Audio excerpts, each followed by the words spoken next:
Hello guys! Welcome back to our channel. For today's video, mag-unboxing po ulit tayo. So ayan guys, napabili tayo ng food storage organizer.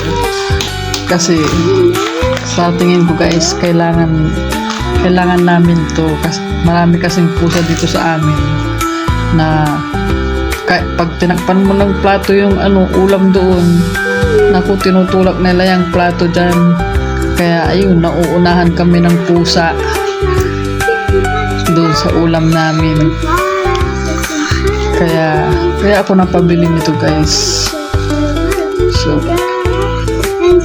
ayan guys, okay naman siya, maganda naman. Nahirapan lang akong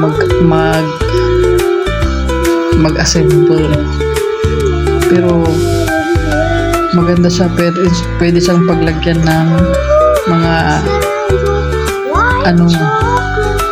mga grocery items, mga napamili mong o kaya yung baso, pwede paglagyan ng ganun. Tapos pwedeng lagayan ng ulam. Ayan.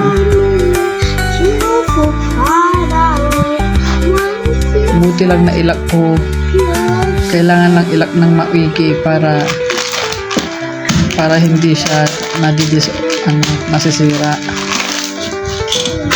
So ayun guys, order na rin kayo. Thank you so much for watching. Bye bye.